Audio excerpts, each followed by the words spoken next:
began at 5 o'clock, and the treasurer did the roll call. As you can see, we're all in attendance this evening.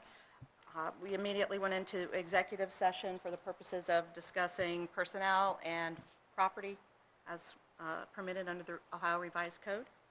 And at this point, if you'll please rise and join me in the Pledge of Allegiance.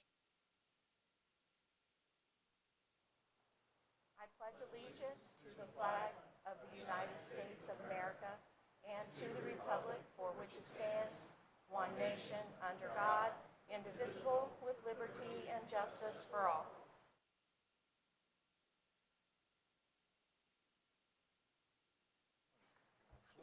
At this point, we're going to move on to item 5, approval of minutes from the April 23rd regular meeting. You've had an opportunity to have a look at those. Are there any changes to be made? Move to approve. Thank you. Is there a second? Second. And that's been approved by unanimous consent then, please, Mr. Hiddle. Moving on to approval of the agenda. Any amendments or additions at this point? No. If there are none, may I have a motion to approve, please? So moved. And a second? Second. Thank you. It's been moved and seconded. Again, we'll carry this motion by unanimous consent. Item number 7 is a celebration of Washington Primary School, where we are located this evening. Mr. Haynes? And we are extremely happy to be here at Washington Primary. And at this time, Mindy Gerhardt, our principal here at Washington, is going to be coming out of the office with the students who are doing the presentation.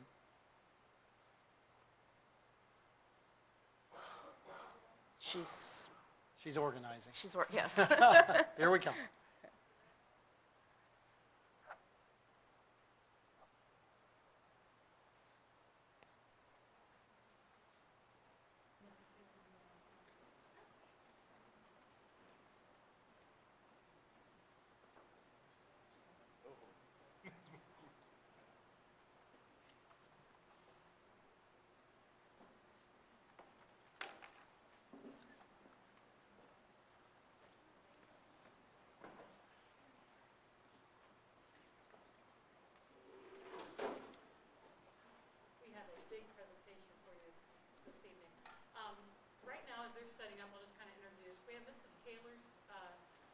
Today, and I do have one representative from Mrs. Leininger's class, and they are here today to do some of their projects. So actually, we have a microphone. Emma, we're going to put you in front of right over here. So Mrs. Taylor, wheel that on around. And Mrs. Taylor's class, towards the end of the year, they presented wax museum projects. So that's what they're going to do today, and we're going to present it to the board. So Emma, we're going to be facing that way. There you go. And obviously, we haven't rehearsed this, so you're getting us right on cue. So I'm going to introduce Mrs. Taylor here. She's going to talk a little bit about what her class project was, and we'll get that set up. So Mrs. Taylor, you do have to come over here. I can too, but they won't let me. And this is Mrs. Taylor. Hi, for those of you who don't know me, I am 3rd grade here, Mrs. Taylor, and we covered many standards with this project, starting with our oral presentation standard.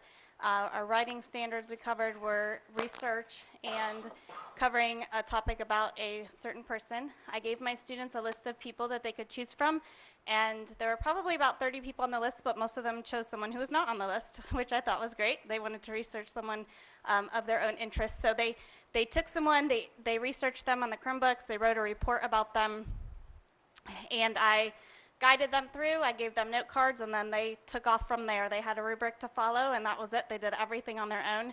We had some time in class to research. Other than that, they worked on all of it at home by themselves. So I was super proud of them. They did a wonderful job. They had to have 2 props to represent their person, as well as either a poster or diorama.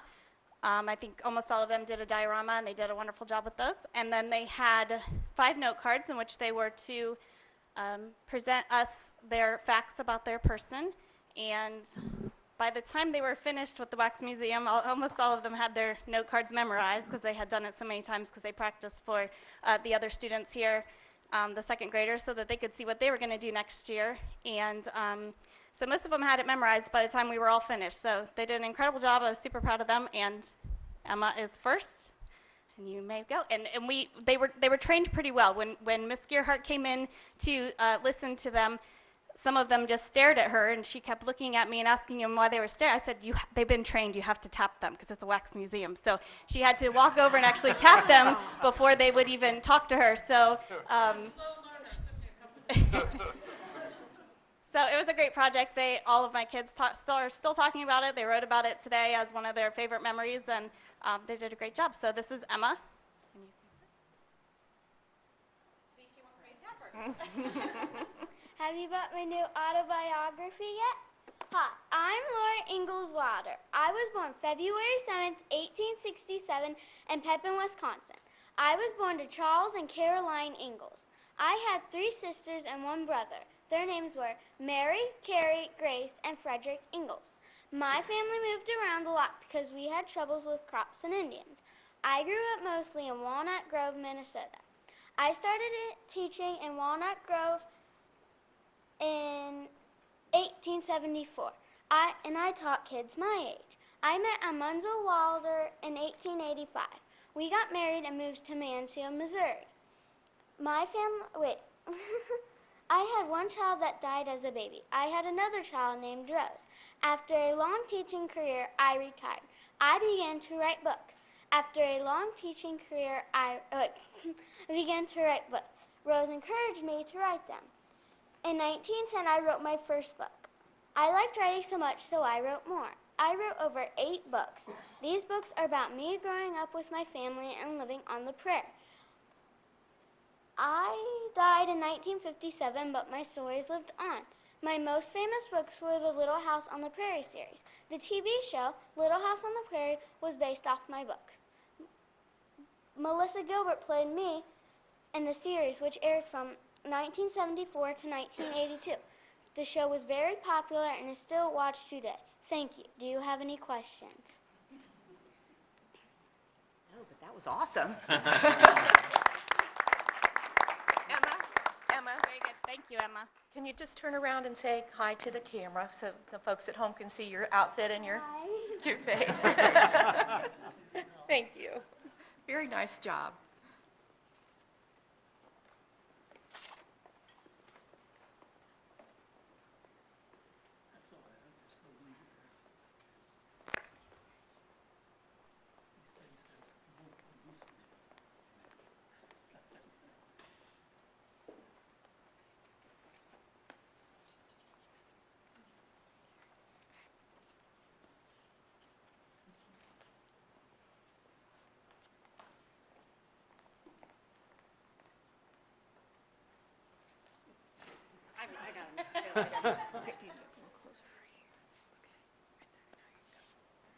A bright man once said, if you can dream it, you can do it.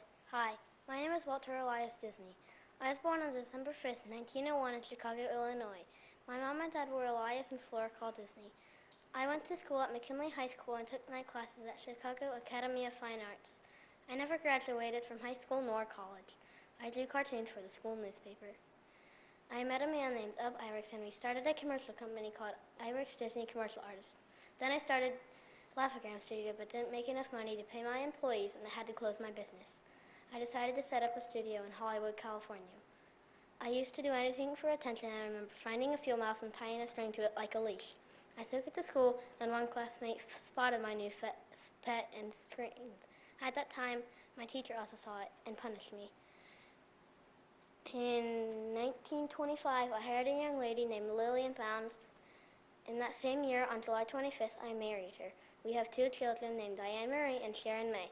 I started thinking of a dream of an amusement park that families of all kinds could go and be themselves. My dream started to come true in the 1940s when I started designing Disneyland. It opened on July 17th, 1955. Since then, Walt Disney Productions and I have made more dreams come true by creating 10 more amusement parks. During the process of building Walt Disney World, I was diagnosed with lung cancer, which caused my death in 1966 at age 65. If I was alive today, I'd be 114 years old. I once said, if you could dream it, you could do it. I dreamt it and I did it. Any questions? Wow. That's pretty awesome, too. Just a moment, please. What was your name? Walt. Evan Clark. Can you turn around and say hello to the folks watching at home? Thank you. Nice job, Evan.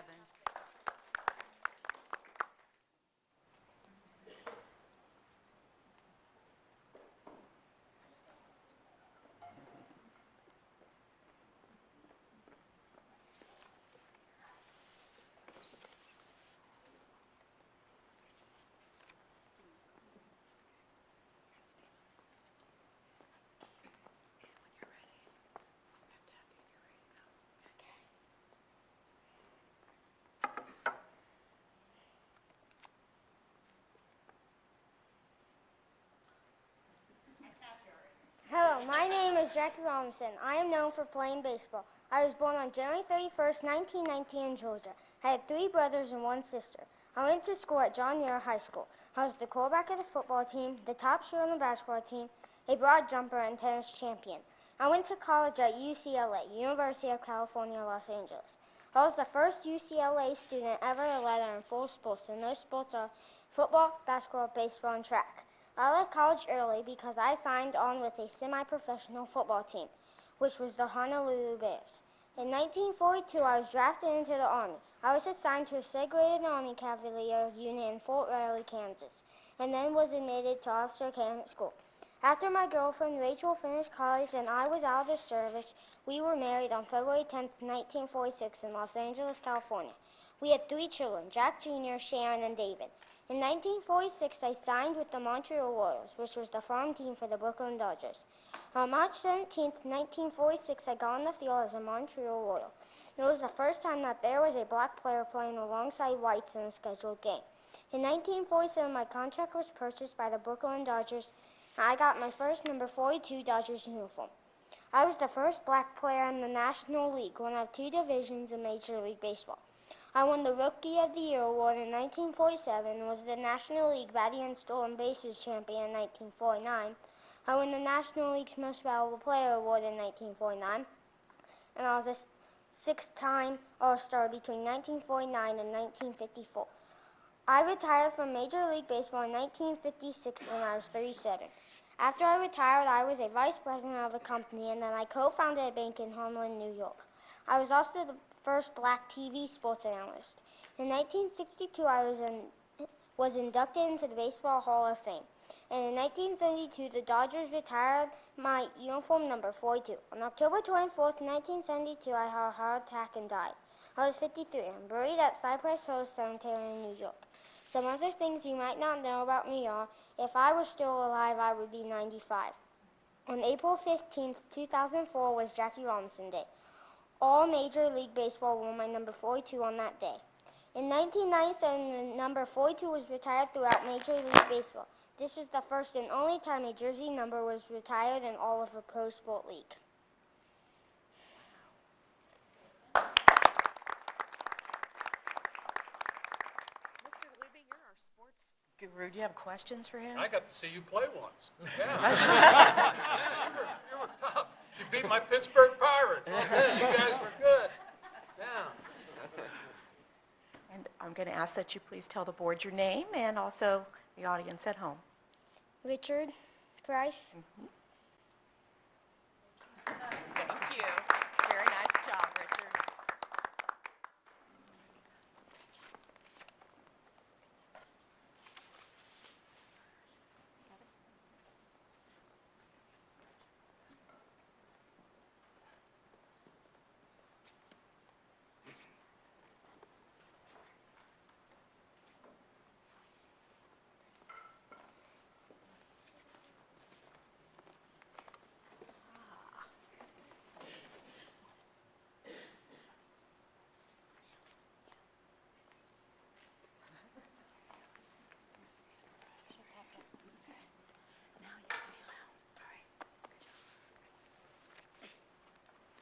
Hi, my name is Amelia Earhart. I was born on July 24th, 1897. I was the first woman to fly across the Atlantic Ocean, and I attempted to fly around the world. I was an aviator or pilot. Most pilots were men at this time. Flying was dangerous. During World War I, I studied to be a medic and worked as a nurse's aide in Canada. But soon I was back in school studying to be a doctor. That is, until I took my first plane ride. On December 1920, my dad and I visited an air show in California. I took my first plane ride that day. I knew I had to fly as soon as the plane was just a few hundred feet off the ground. I took flying lessons and received my pilot's license in 1923. In 1928, I was the first woman to fly across the Atlantic Ocean with a crew of men. I became famous all over the world after this. In 1932, I was the first woman to fly across the Atlantic solo. I was married to George Putnam in 1931. In 1937, I attempted to fly around the world, but my plane was lost in the Pacific. I would be 118 years old if I was alive today. Do you have any questions? Where did you crash? That was a trick question. Glad we found you. That was the right That's a good answer. answer. Nice job. Please tell us your name and also say hello to the audience at home. I'm Allison Hicks. Hi, Allison. Nice job. Turn around and say hello to Jim back there. Thank you.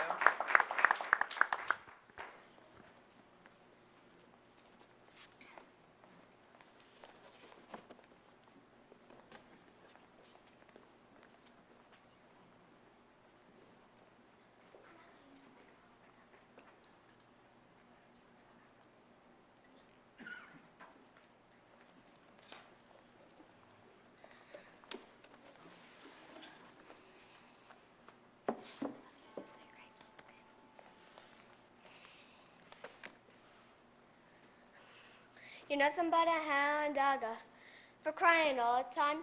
Hi, I'm Ellis Aaron Presley. I was born on January 8, 1935, Mississippi. For my 11th birthday, I got my first guitar. In 1953, I moved to Memphis, Tennessee, then I went to Humus High School. While I was there, I did a talent contest. I was in 5th. Then I made a demo. I did 2 songs, My Happiness and That's When Your Heartaches Begin. In 1955, I signed a management contract. I also signed to take snow attractions. In 1956, I did my first RTA single, Heartbreak Hotel. I sold over 1 million copies. In 1956, I made 3 appearances on The Ed Sullivan Show. In 1957, I bought a mansion in Memphis, Tennessee, and named it Graceland. And also in 1957, I got drafted to the Army for 2 years. I'm in Germany. While I was there, I met my future wife named Priscilla. In 1960, I left the Army and did my 5th movie, GI Blues. In 1967, I married Priscilla in Las Vegas. In 1968, my only child was born. Her name was Lisa Marie Presley. Then I returned doing live performances at the International Hotel in Las Vegas.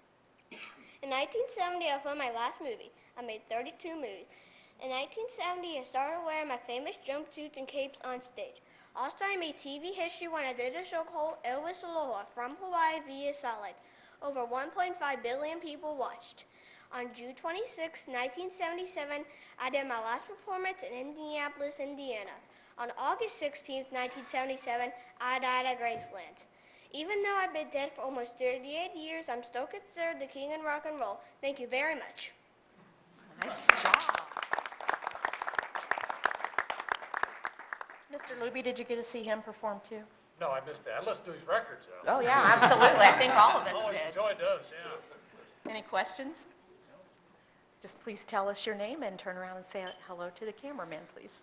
My name is Jacob Beasley. Howdy. Thank you, Jacob. Very nice job.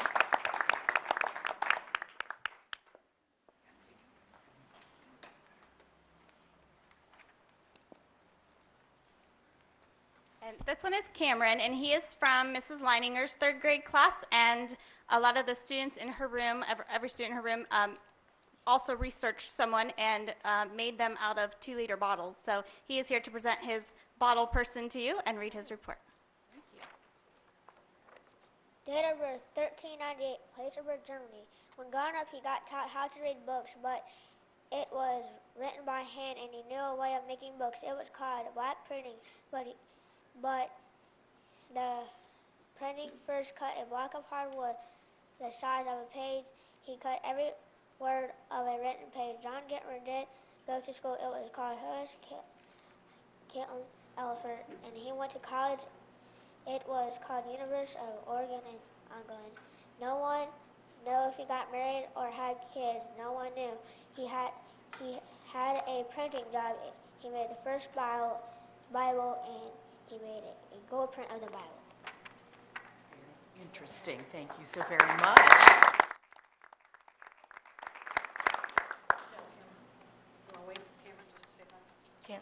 Yes, please, Cameron.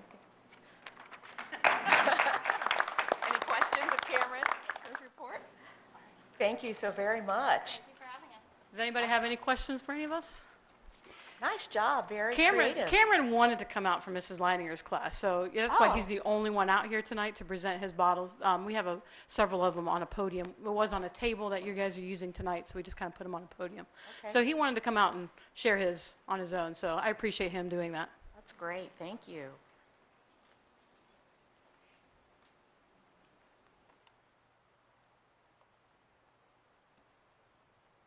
What a nice celebration. We're going to move on to board reports, legislative. Mr. Patrizio. House Bill 138 is currently pending in the House Committee. It prohibits the PARC results from being used to calculate report cards, evaluate teachers and administration to determine third grade retention and high school graduation rates. It's currently pending. It has not been passed by both yet. House Bill 43 restores the 10% and 2.5% tax rollbacks to school levies. This was repealed a few years ago. House Bill 114 is a fairly new piece of legislation. Has to do with barricading doors and permitting the barricading of doors in certain circumstances. And House Bill 64 is the budget and has passed the House and is currently pending in the Senate Finance Committee. Thank you very much. Upper Valley Career Center report, please. The Upper Valley Board of Education met on May 26th, that was Tuesday of this week, and the agenda included the following items. First of all, the treasurer updated the board on the 5-year forecast and information received from the state of Ohio regarding funding for the district. Salary schedules for 2015-16 were presented for approval to the board, and the board received updates regarding proposals to equip the new pre-engineering technologies middle school program at Piqua Junior High School as well as Troy Junior High School, and the updates recommended for the exploring technologies programs at Piqua and Troy High Schools. So sounds pretty exciting there, and I'm sure our principals are looking forward to having those things happen in the upcoming year.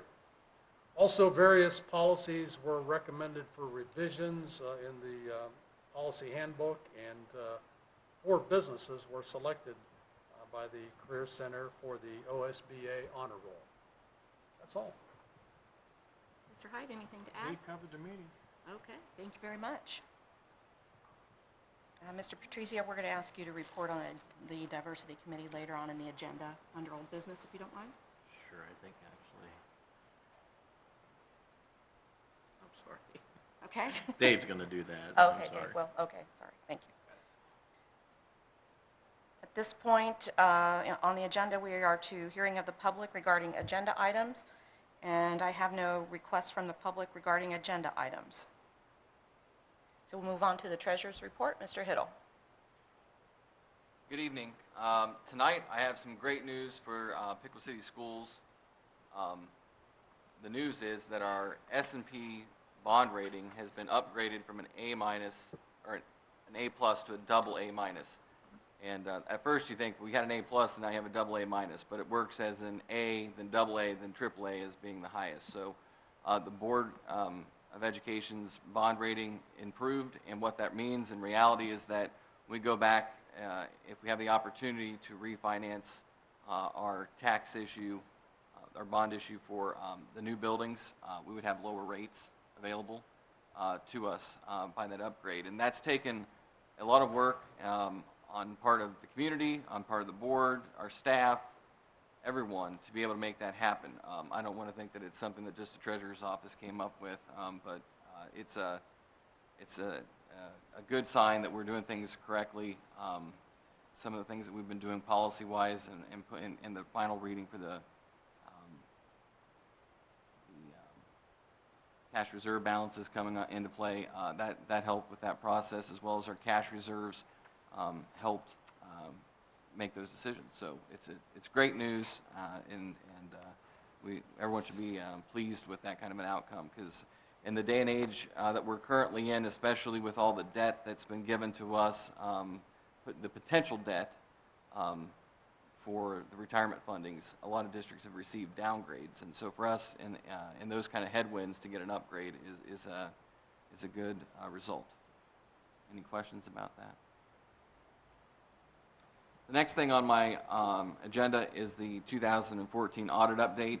The Auditor of State's Office has finished their review of our audit, and that is complete, and so that has been filed and also filed with ODE, and so everything is complete on that, and it is now public record and should be placed on the website, on the auditor's website. Are there any questions about the audit? We've sort of covered that at multiple times, but it's just now, it's public, and it's not in a draft form. Mr. Hiddle, Mr. Gregerson and I served on the audit committee, and we weren't permitted to report on that, so I'll ask Mr. Gregerson if he has anything he'd like to No, everything add. was Okay. sound when we. Yes, we had a clean audit. Okay, thank you. Just wanted to make sure, because we did not report on that in previous meetings. Oh, We weren't very good. permitted to. Correct. That's true. Sorry, forgot about that. The next thing on my report is the May 5-year forecast review. I've given you the 5-year forecast and the assumptions that I have for May. What you have in front of you is what I submitted to S&P as far as that bond rating upgrade.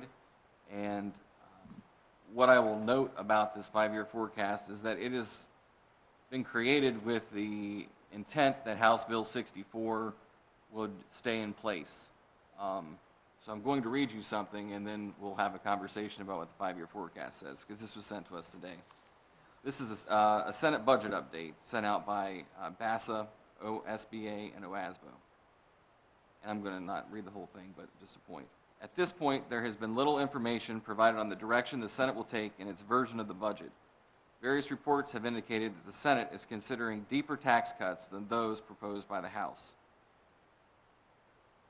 The question becomes is how are they paying for them, and who's going to end up paying for those tax cuts? Because as we've continued to cut taxes, we haven't removed the guarantee, which is districts who are getting more money than what the formula says they should have been able to hold on to that.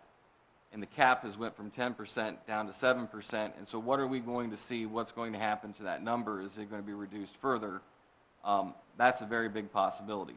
So this forecast was based off of the theory that the House bill would stick and stay in place, and if this tax cut continues to occur, the likelihood is they're not going to take it away from the personal and tangible property tax recipients, but it'll likely reduce the cap amount so that they can pay the bills, because they got to have a balanced budget. So we'll know more on June 8th, and we'll keep paying attention to what's happening. So with all that being said, this 5-year forecast was designed by using the House Bill 64 information. And so I want to make sure that we make that very clear, because I don't want, this is all up in the air as far as what actually happens. But the good news in this is that due to the changes that we've made in our health care plans, due to our nature of working on finding better purchase service agreements with companies like our copy machines, for example, which you'll see later on this evening, and with the additional money that's coming in from the state of Ohio, the 5-year forecast, the next 5 years, we will remain in the black if the House Bill 64 passes, no scary surprises, and we stick to the numbers that are on here for the budget. We should be in good shape moving forward for the next 5 years, and that's something we haven't been able to say for a while.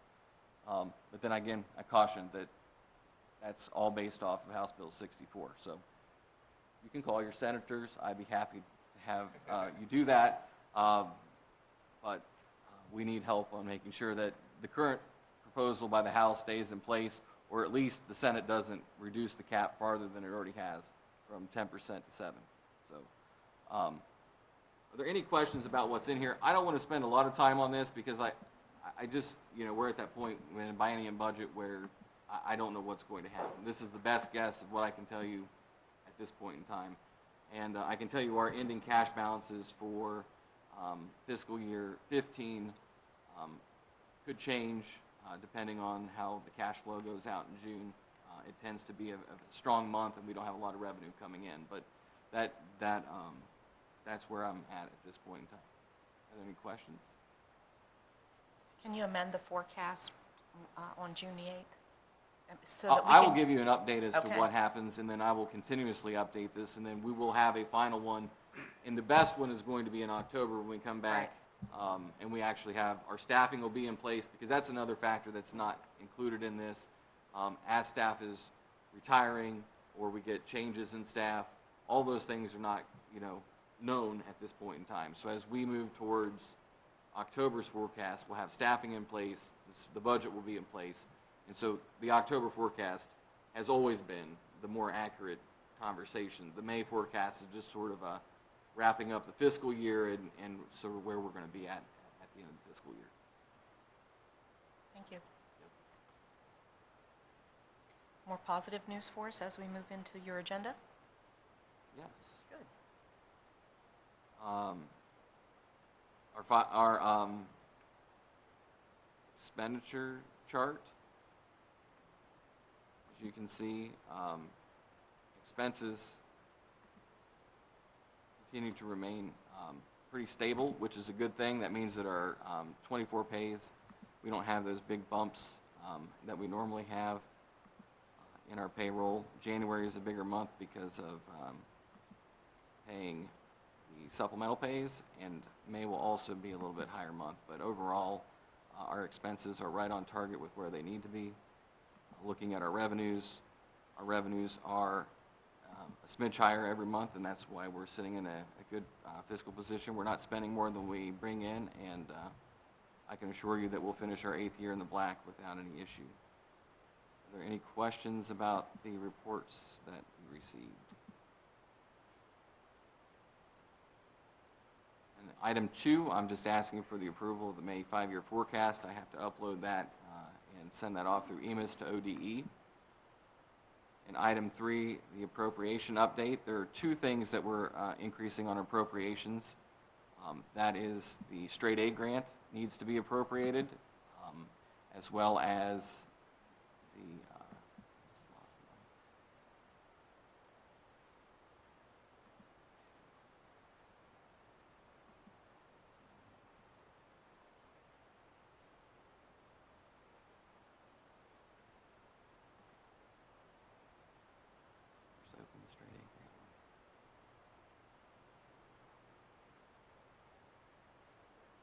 one other thing.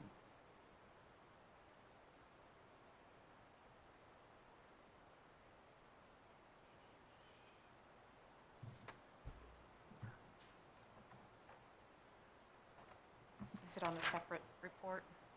Yeah, the way that it's.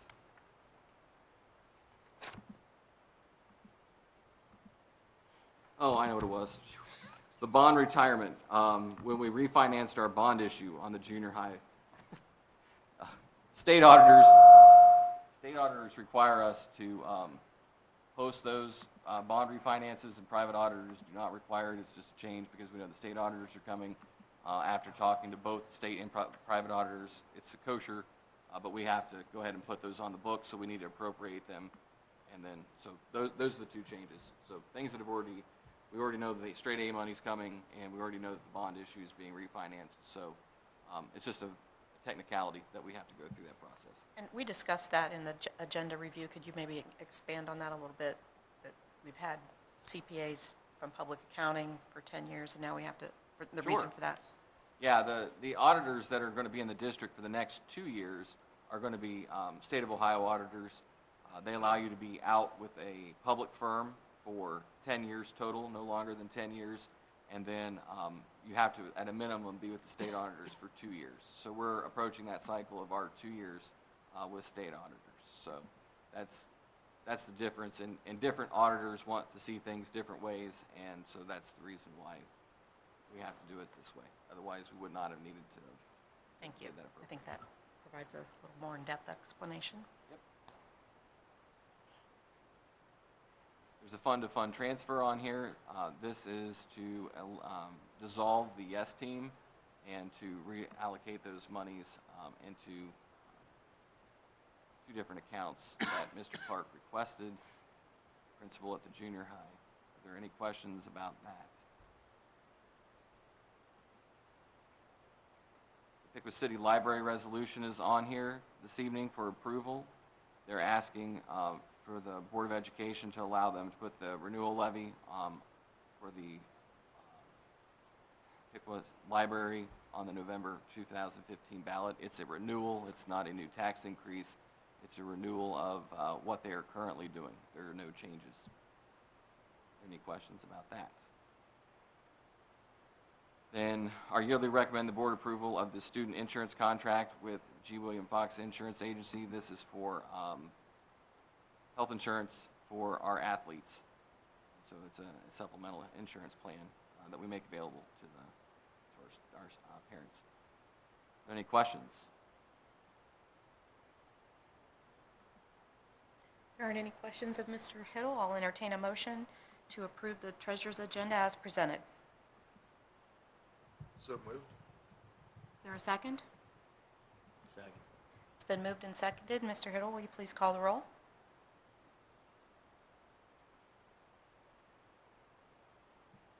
Mr. Height. Aye. Mr. Gregerson. Aye. Mr. Luby. Aye. Mr. Patrizio. Aye. Mrs. Webster. Aye. Moving on to the superintendent's report.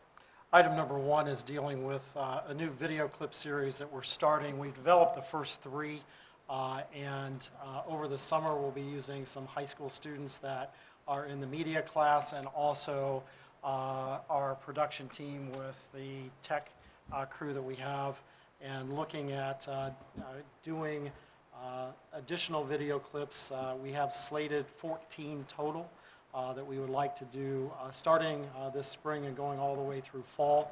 Part of the purpose of this is part of a joint project that we're doing with a couple of other school districts in the Columbus area and the Cincinnati area.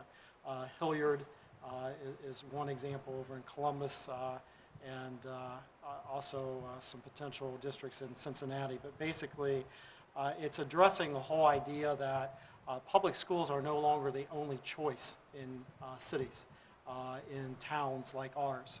When you look at charter schools, when you look at online schools, when you look at all the other competition that we have, and we slowly, over the past 15 years, have been looking at some of our students that have gone to other places. Just like other districts, there is choice now.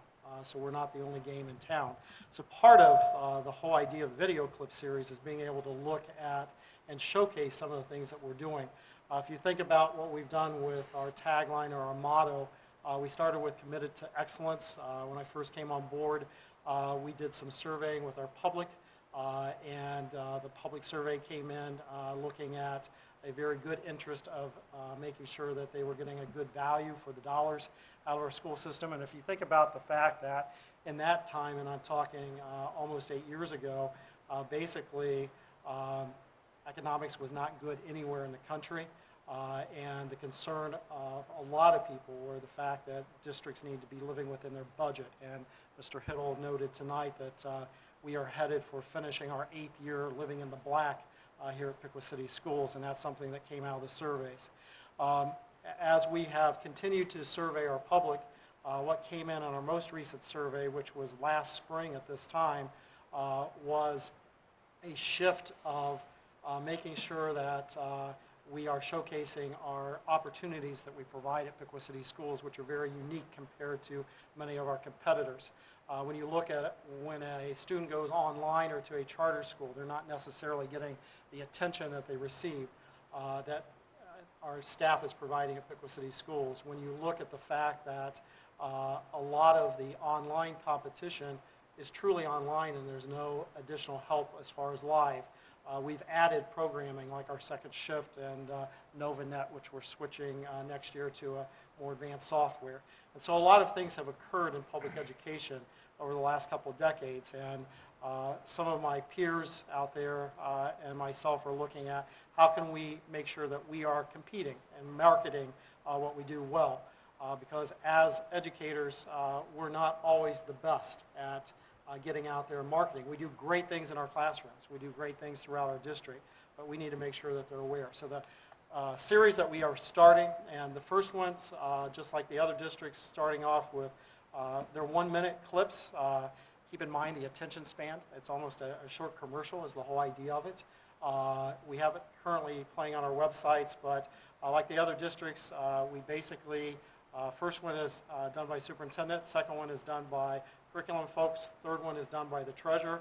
We're hitting the main 3 ingredients of school systems, and then the rest of the 11 will be our staff members, our students, talking about the opportunities that they have experienced in our district. So very excited to show these. They're about 1 minute, so we're going to spend 3 minutes watching the first 3 video clips on where opportunity matters. So Mr. Heidenreich.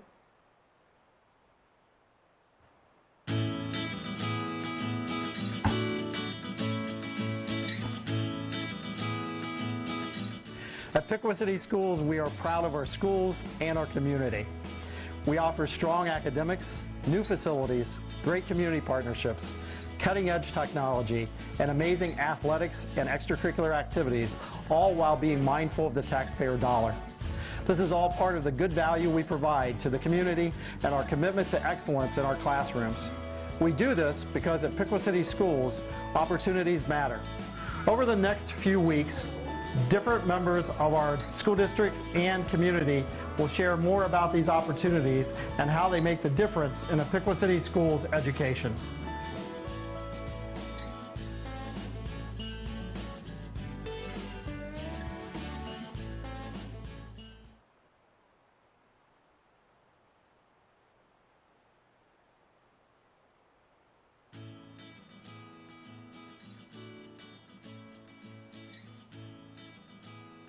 At Piqua City Schools, our opportunities begin with strong academic programs that are personalized to the needs of each student.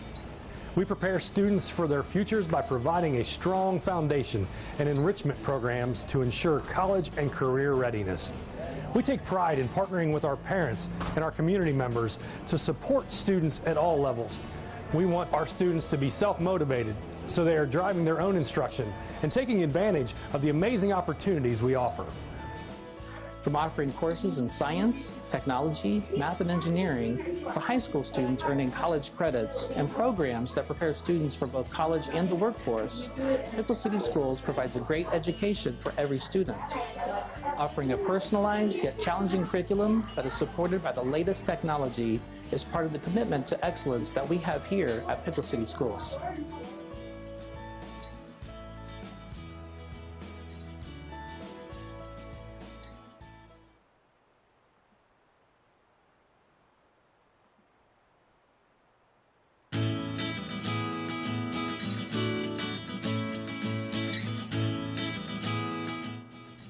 At Piqua City Schools, we are proud to provide a good value to our community. Our students have amazing opportunities that are a foundation for a great education. Students can earn college credit while still in high school, giving them a competitive advantage. They can earn industry credentials and critical job skills through our partnership with the Upper Valley Career Center. We have launched a STEM Academy that allows students to explore career interests in science, technology, engineering, and mathematics. Through our Taxpayer Bill of Rights, we have prioritized our spending on the classroom instruction. We do this as part of our commitment of excellence in our classrooms, as well as our daily operations. We know that a good value to our community must include a great education for our students. So our commitment to excellence includes creating opportunities in the classroom that help our students succeed. That's the value of a Piqua Schools education. Those are the first 3 of a series to come. Very excited about having our teachers and our students and community members add more to this collection. And as I said, it will continue production over the summer. A huge thank you to Eli Liker, our media production teacher at the high school, and his students who have done a phenomenal job with being out there. Also, a huge thank you to Eric Heidenreich, our tech staff. The thing I'll share with the board, Jeremy talked about the conservative nature of our district. My friends in other districts that are doing the same project have quite large budgets to do this project. We are doing this with manpower, student power, teacher power, and also a lot of hours put in by a lot of extra people. Eric's a good example of somebody who spent a lot of weekend time going over some of the footage and getting things down. So what amounts to 1 minute production time has many hours behind it. So a huge thank you to everyone who is part of that, and look forward to showing you more video clips as we move through the summer and into the fall. So, Even though some of your counterparts have large budgets, it was you that Forbes magazine called for a quote when doing an article about school districts using marketing tools to promote the district. So kudos.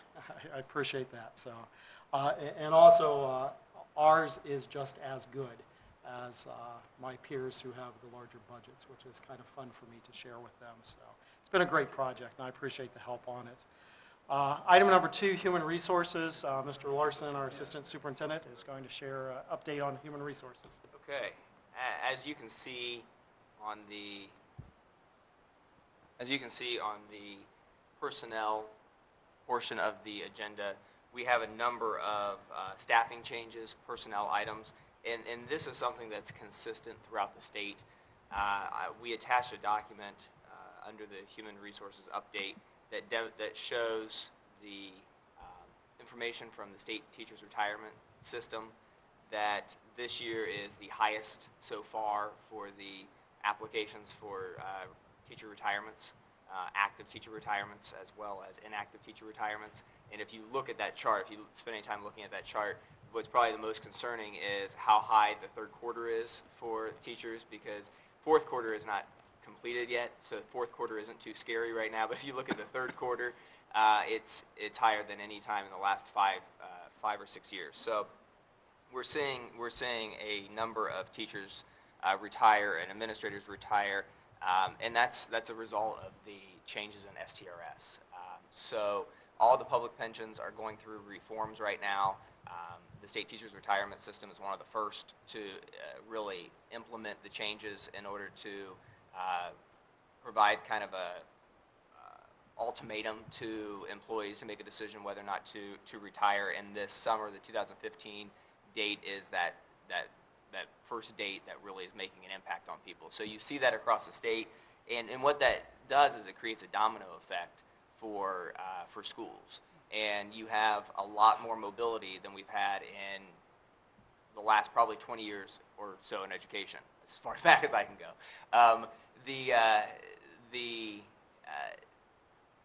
The idea that people have an opportunity to take positions that are closer to their hometowns, closer to their families.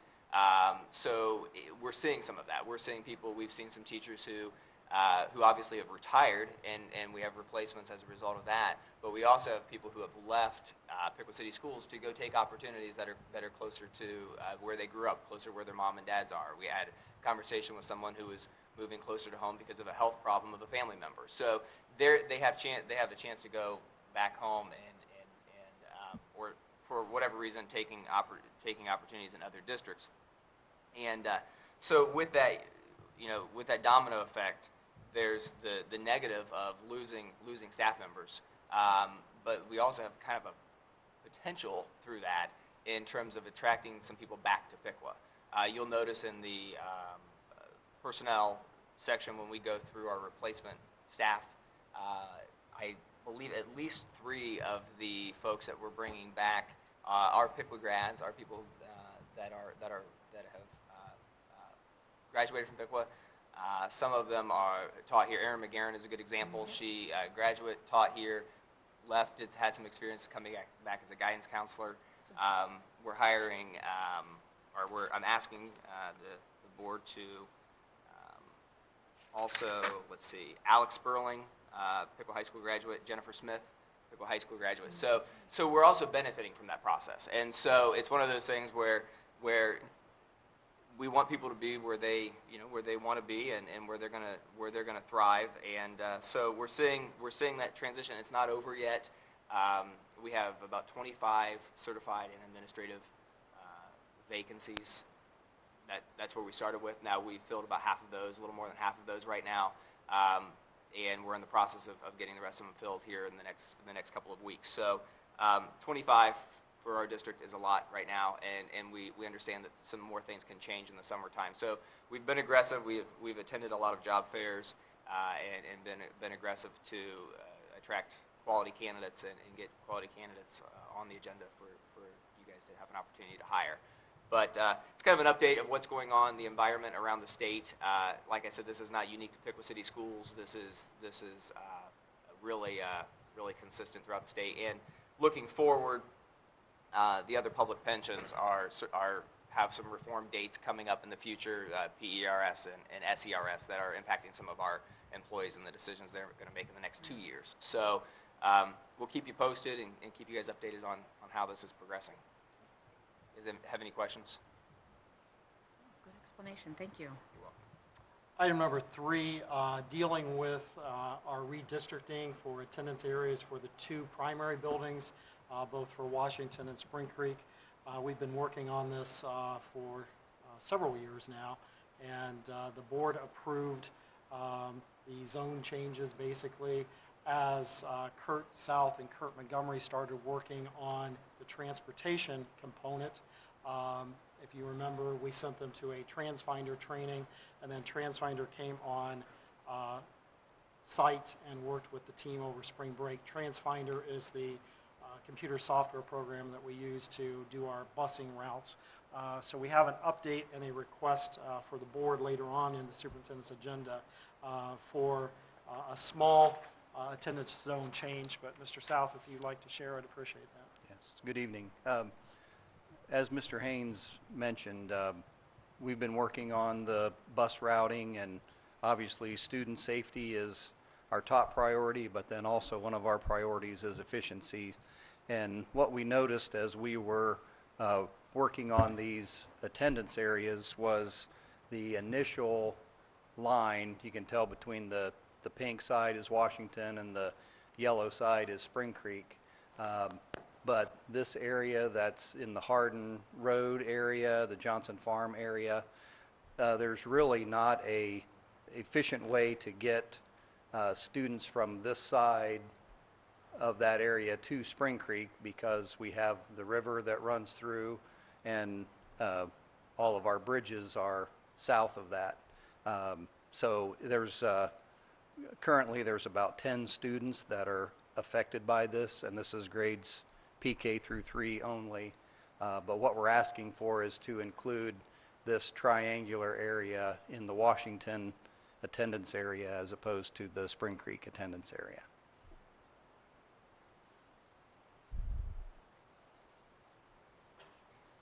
Any questions for Mr. South? How many students approximately? Approximately 10. 10. So it's not going to upset the attendance balance in either. Correct. Correct. And have we spoken with these families that could potentially be affected? No, not directly at this point. Okay. Is that on somebody's list to do? Yes. Once the board approves it Okay, tonight, we good. will be making those communications tomorrow. All right, super. Thank you. The other thing to keep in mind, I appreciate Kurt because when we entered into this, we're talking about redistricting the entire K through 6 population, and this has been a huge undertaking, and I greatly appreciate both of them. I shared, I think back in August or September, Kurt Montgomery has a phenomenal logistics mind, and I think that has come through strong as that work has gone through, and also Kurt South has the familiarity with the district by growing up here, and also has become very aware of our bus routes, and so that has worked extremely well. So I appreciate the work that you have done. And it looks like this is the only minor change that we're going to have to make, correct? That's right. Right. So, okay. Thank you. Item number 4, basically every 5 years we have picked up the strategy and protocol of anytime we have a contract that comes up, we do an RFP, a request for proposals.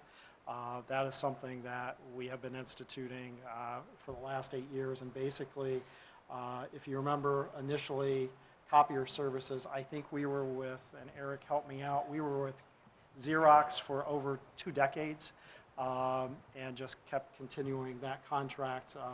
We went out for bid and basically changed things. And Eric can give you a report on this, but this is part of some of the things that we've become much more efficient on by going out to bid and asking our vendors to be competitive. And so our copier services are up as of June 30th.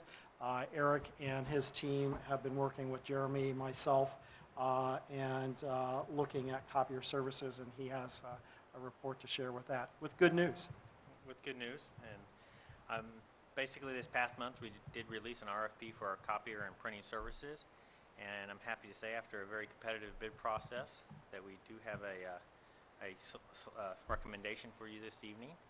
But before you get to that, I'd like to go through a little bit about our RFP, some of the goals we had in mind when we wrote it, the bid process we used, some of the cost savings, and some of the other considerations that we looked at. The goals that we were thinking about when we wrote our RFP were twofold. One, we wanted to look at saving the district additional money, but we also wanted to look at some additional services for both our staff and our students. And I think the recommendation we have this evening meets both those goals. For the bid process, we did share with the potential bidders that this was going to be a competitive process. Our expectations was that we had no favorites, so come to the table with your best price, best service, and best software. And when we had a pre-bid meeting, we did have 7 vendors show up, which is the largest turnout in Pickwa's history for this service. And so I think that lends itself to the aggressive pricing that we did see. Now, for the cost savings, the district will see an immediate cost savings of over $50,000 with some of the additional equipment, printer cost savings, and supplies. That cost savings will grow to well over $150,000. With some of the additional software capabilities, functions that we gain from this new contract, the district can potentially see the cost savings grow to well over $300,000 if we can hit our target volumes. Now, besides some of the other factors that we looked at in deciding the vendor was the direction that the district has been heading for several years, which is to push towards more and more mobile technology, from the design of our new buildings to the Straight A grant that we have next, starting up full force next school year. We'll have 1,800 more mobile devices in our staff and students' hands, to the grants that our intermediate and secondary teachers have been applying for and receiving more and more mobile technology. There'll be more mobile technology in the hands of our students next year than any time previously in Pickwa's history. So we wanted to make sure those devices were well supported by these services. To do that, we had to look at the second component of this RFP, which was the software component, and we had 3 choices that the vendors presented us with, and the choice that is part of our recommendation is the one that we feel meets the age appropriateness of all our students, from whether you're a kindergartner or a senior in high school. It especially has the ease of use for our primary students, and that was one of the key features we wanted to look at. If you have any questions, I know I attached the bid evaluation matrix. The dollar savings you talked about, Eric, that's over the life of the 5-year contract? Correct. Correct. Thank you. I was excited to see it because when you think about $300,000 worth of savings, that's $60,000 a year. You're looking at a teacher potentially at that kind of a number. Exactly. But we're getting more machines. We're going to have the ability to stop using some of our old, more expensive printers that we're using. Just all the way around. The price came in cheaper than what we're currently paying, and we're using the same company. So it just shows you what happens when you consistently go out looking to make sure you're getting the best deal. And I couldn't be happier with the results. And the newest technology lingo is follow me printing, which you want to briefly describe that. Well, basically, to make it simplest term is if I printed something from here, I could go to the Board of Education office and go to one of our multifunction devices, and it would appear there. So basically, before, the way printing was set up is you printed to the device, and you had to go to that device, and if it was tied up, let's say somebody was running a large print job, you had to wait till they got done to retrieve your printout. Now you can go to any device in the district and retrieve that job. So you don't necessarily have to wait for that single piece of equipment to be free. Or for teaching staff, if the copier in the office is busy, they can do following printing to a different area, different workroom in this building and be able to pick it up there. So it's pretty awesome. A huge thank you to Eric. As you can see, put tremendous amount of hours into this RFP process and bid process, and also interviewing all the 7 vendors and prepping them for the bid. So thank you. You're welcome. The straight A grant pilot, excuse me, we've talked a lot the last several months about that. A huge thank you to our principals and also our pilot teachers who basically instituted the pilot. And I would welcome any of our primary principals if you want to step up to the podium and share about straight A. But basically, we kicked in the straight A. We had parent training, had very good turnout for the parent training, and it was fun watching students come in. And I know, Mindy, you shared one of your students was late to the training. Would you like to share that, her comment about her taking care of her father?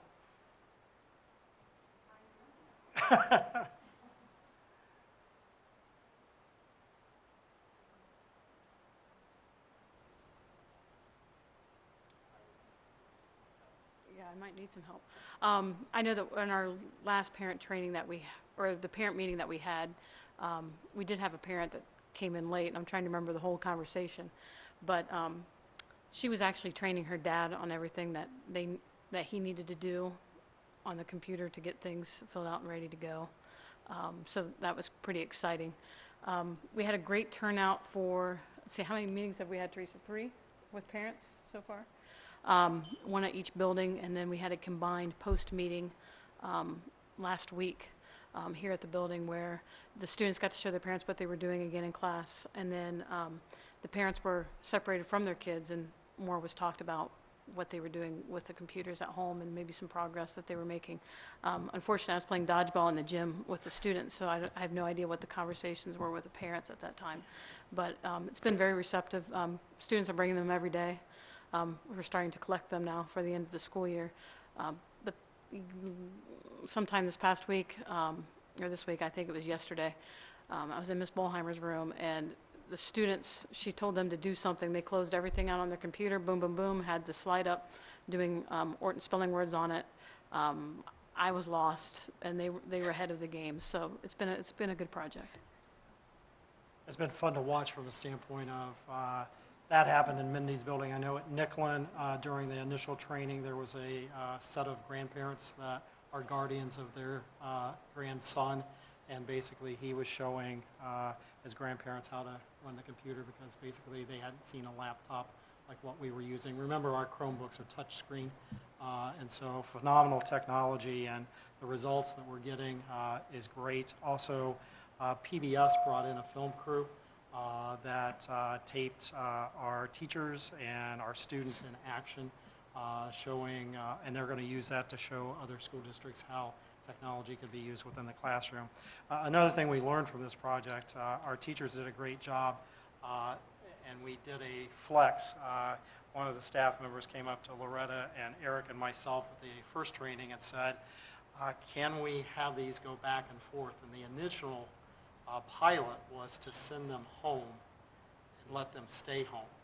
And the teacher was concerned from a standpoint that they had already started using them in the classroom, and if they didn't bring them back the next day, they wouldn't be able to do everything in the classroom. So we made a quick decision on the fly. It was a good one because we listened to our staff, and basically every day our kindergartners and first graders were going back and forth with Chromebooks. And if you remember, we showed you the cases. Everything seemed to work the way that we wanted the pilot to work, and we've had great results. So keep in mind, straight A grant next year will go into full force. We learned some things from the pilot, but $1.2 million coming in, over $900,000 in technology to the district with straight A. So a phenomenal project, and again, a huge thank you to primary principals and the pilot teachers that volunteered, and all the students and parents and grandparents that helped out with that project, so thank you there. PHS advisory period. Mr. Lyons, if you could step forward and share a movement that they are looking at going to at the high school. Good evening. Yeah, for the last few months, actually the last couple of months, we've been working as the high school team to implement an advisory period. And it's very simple in its implementation as far as structure. It's a 30-minute period for all of our students. And the justification for that is really because it impacts all students. So students who are very much struggling learners will have the opportunity during that time to get academic supports, as well as those students that are at the very highest end of our academic range will also be able to not only have what they would describe to you from our valedictorian and salutatorian, would describe to you as a break from 6 or 7 maybe AP periods, but also an opportunity to go to that physics C teacher or BC calculus teacher and actually get some specific academic support from that individual. The key really component to a good academic advisory period, though, is the relationship that can be built with the teacher and the very small group of students. It's recommended that it's under 18, and our goal is around 15 right now. And that's great, and the interesting thing as we worked through this was that we put our advisory committee together of teachers after getting some feedback from them, and there were so many ideas about what they wanted to do with kids that we felt like we needed to kind of pull back and make sure that we did a good job of taking time to implement the program fully. Also, some questions that we needed to cover, not really with staff but with students, that we needed to take some time to do. So rather than force something for next year, we looked at and had some discussion with staff and students about an implementation that will be just for our freshmen for next year. All of our freshmen will come in and they'll have a 6-period advisory. We'll still have an 8-period day as we always have, but during that period we are going to actually implement many of the skills that are provided through the Link Crew process that we already have in place. There's actually a curriculum that comes with that. So we'll actually focus on not only just the academic component, but also the social component that goes with that. And we thought that we would also be able to get some really good, solid feedback about how successful advisory can be.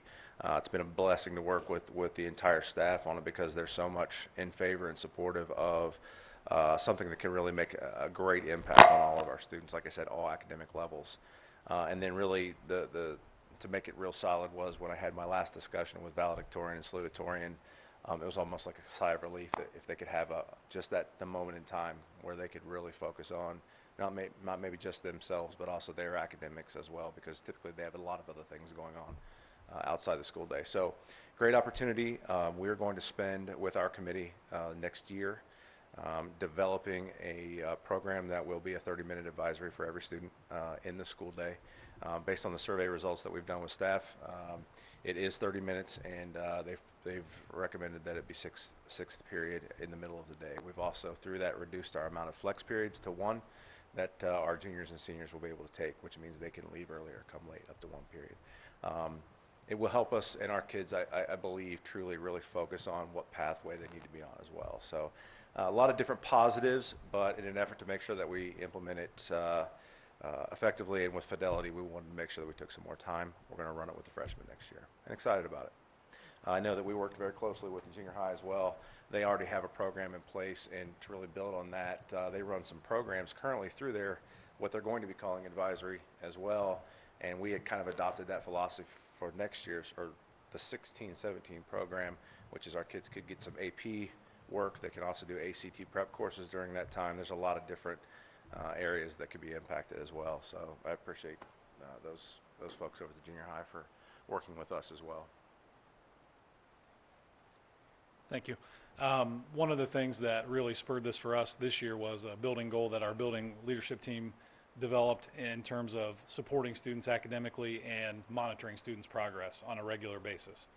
Just a real brief description, we spent at least 1 period a week this year in our 6-period classes. We have an elective period right now, that next year will be kind of a hybrid elective advisory period, keeping some of those elective classes available for kids who want that enrichment, and also even some time for intervention for our students who are struggling, especially in math, and then also having that advisory time. But one period per week this year, every student was responsible for getting on the computer and checking their grades on Progress Book, charting their grades, setting goals, and being accountable to themselves and to that teacher in sixth period. And we saw some very positive results with that. So we want to take that and kind of run with it. And those are some of the things we've shared with Tony and his staff that have worked well for us.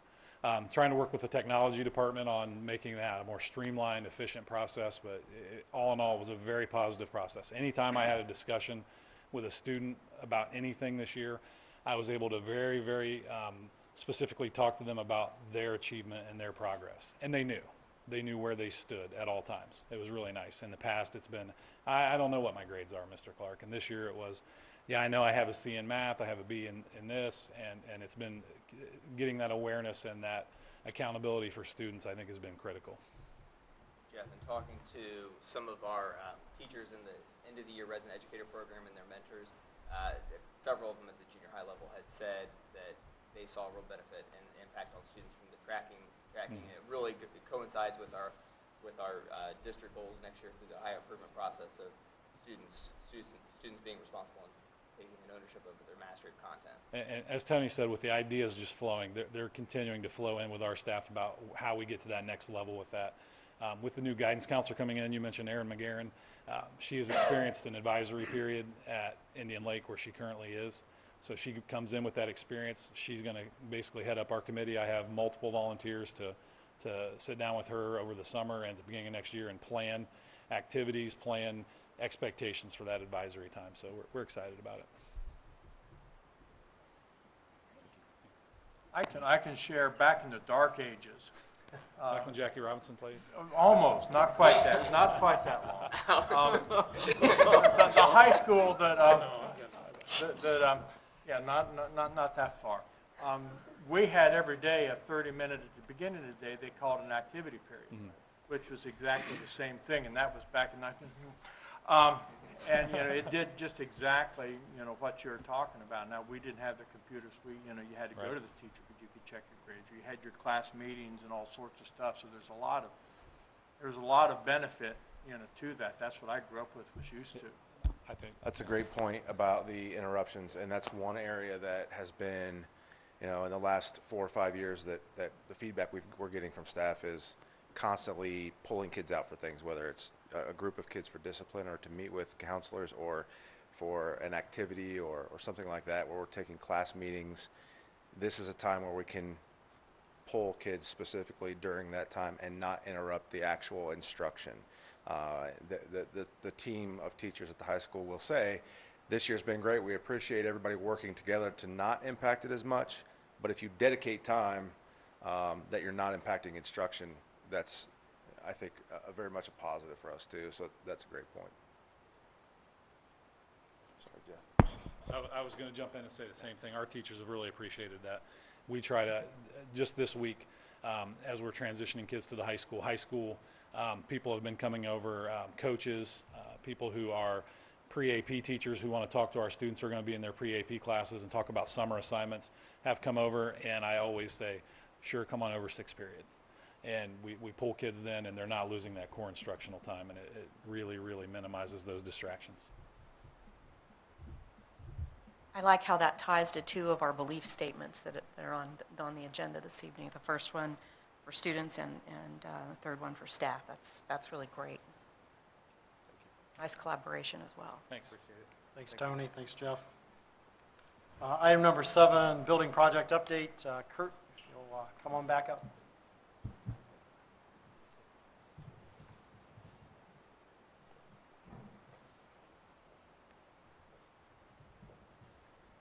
Good evening again. As far as the building project goes, we continue to be on schedule and on budget. As I've reported previously, all of our bid packages have been bid and awarded, and we're under construction. We are wrapping up all of these daily, weekly, monthly meetings We continue to have them, but we've probably had our last of some of those, including the junior builders. They are focusing now on the building dedication for the Central Intermediate Building, which is coming up on June the 28th. I'll talk a little bit more about that later in this presentation, but on schedule, on budget at Spring Creek.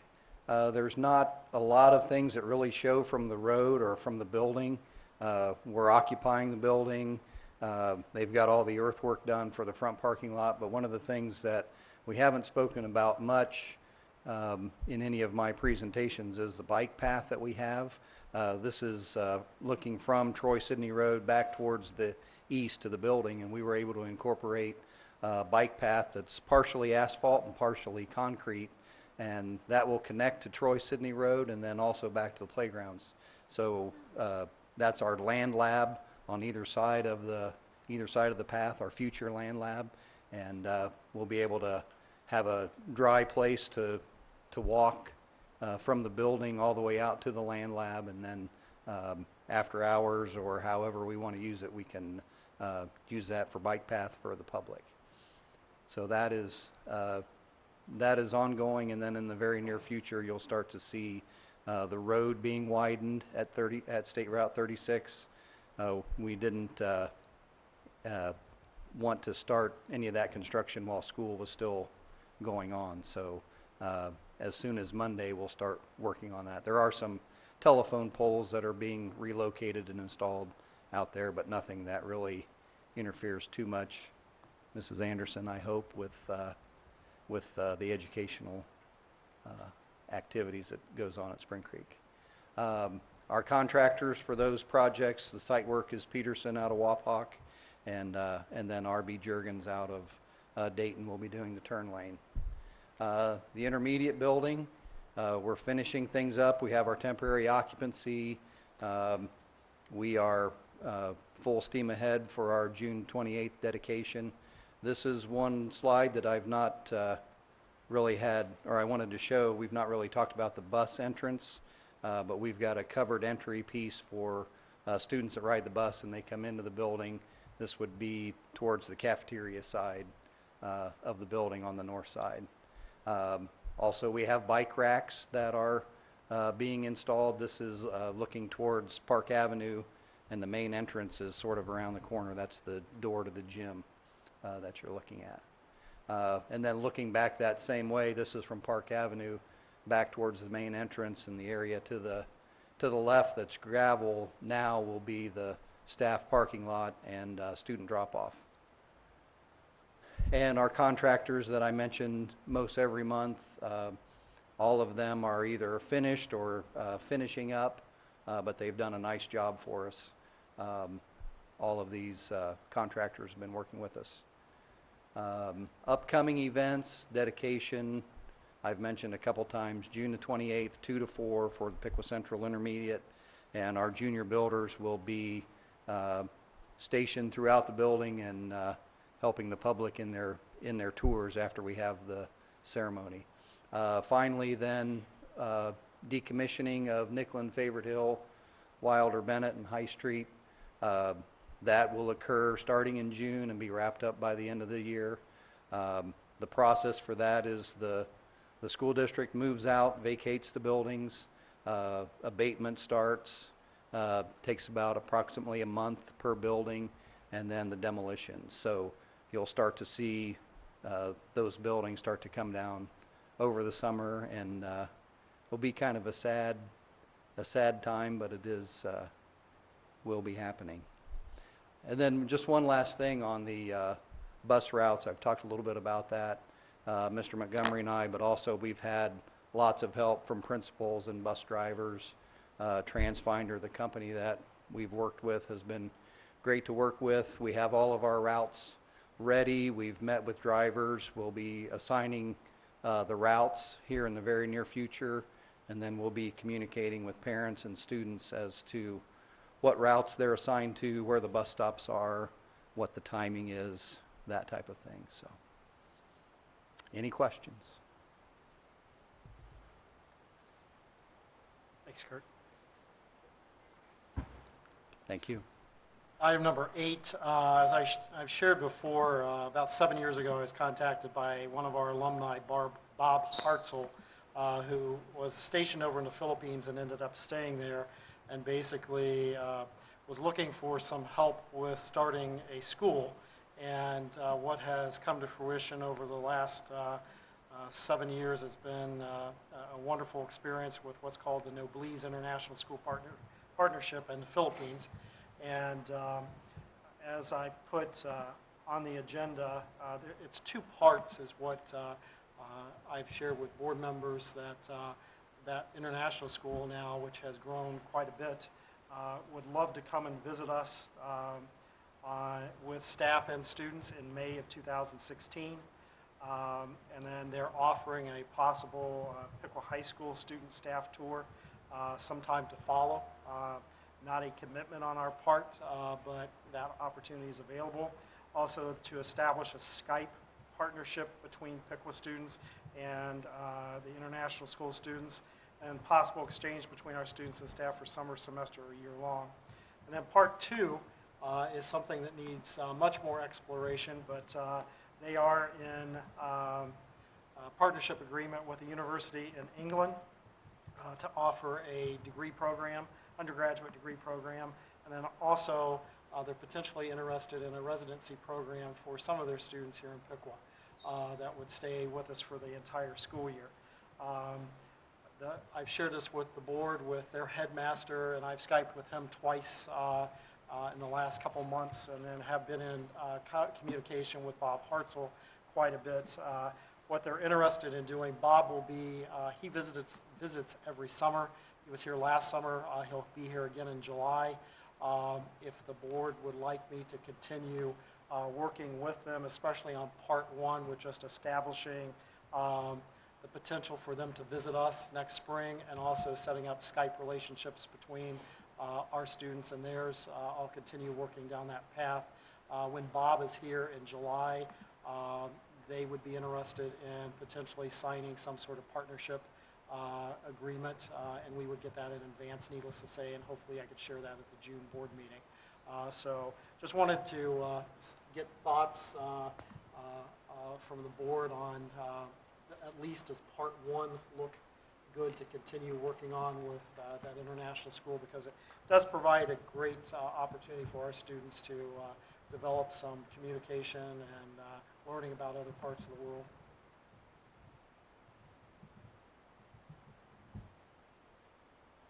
Sure. I think it's a good idea. I knew Bob Hartzell also, so. You know a lot of people. It wasn't during World War I either, Rick. No, he was a student at Bennett when I was there, so yeah, I know Bob. Okay.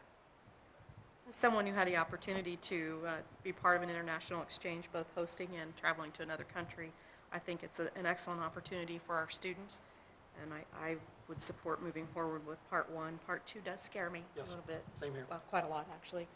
But I think it's, what did you call the Skype partners, or the new age pen pal, right? The new age pen pal. So I would support. Well, it looks like it's a good way for 2 different groups to broaden their horizons. I think there's a lot of positives in that.